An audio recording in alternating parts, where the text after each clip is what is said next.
Hello friends, ఈరోజు ఎండు రొయ్యల బీరకాయ కూర తయారు చేసుకుందామండి. ఇందుకోసం ముందుగా 1.5 స్పూన్ ఆయిల్ వేసుకోవాలి. ఆయిల్ హీట్ అయిన తర్వాత ముందుగా కట్ చేసి పెట్టుకున్న 2 మీడియం సైజ్ ఉల్లిపాయలని వేసుకోవాలి. ఉల్లిపాయలు కొంచెం దూరగా వేగిన తర్వాత ముందుగానే శుభ్రం చేసి పెట్టుకున్న ఎండు రొయ్యల్ని వేసుకోవాలి. నేనైతే వీటికి తల తోక 1-2 సార్లు నీళ్ళలో కడిగి శుభ్రం చేసి వేసానండి.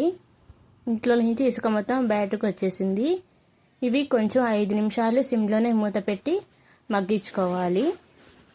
ఇలా చేస్తే నీచు వాసన అది ఉండదు.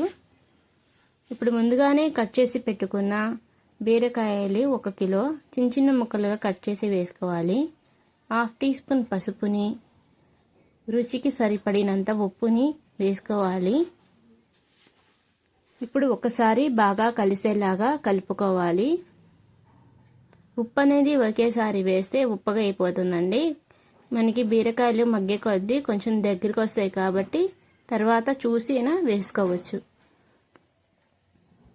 ఇప్పుడు ఇది మనం ఒకసారి బాగా కలుపుకున్నాం కదండి. మూత పెట్టేసి ఒక 5 నిమిషాల పాటు సిమ్లోనే ఉడికించుకుందాము. ఇప్పుడు మూత తీసి 5 నిమిషాల తర్వాత చూస్తే మనకి కూర అనేది ఇలా వాటర్ మొత్తం పైకి వచ్చినాయి కదండి. చూడండి, అడుగు అనేది ఎక్కడ మాడలేదు మనకి. ఈ రొయ్యలు అనేవి కూడా చక్కగా మగ్గిపోయినాయి ఈ వాటర్లోనే. అలాగే బీరకాయ కూడా మగ్గిపోయిందండి మనకి. చాలండి, ఇలా ఉంటే మనకి వాటర్ ఏం పోయిన అవసరం లేదు. మనకి 1.5 స్పూన్ కారం వేసుకోవాలి.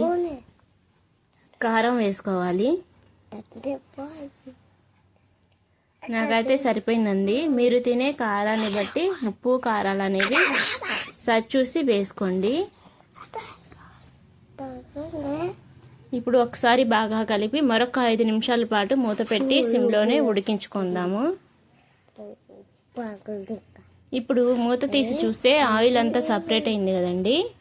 చివరికి కొంచెం కొత్తిమీర వేసి కలుపుకుంటే మన బీరకాయ ఎండు రొయ్యల కూర రెడీ అండి. సబ్స్క్రైబ్ చేసుకోండి ఫ్రెండ్స్.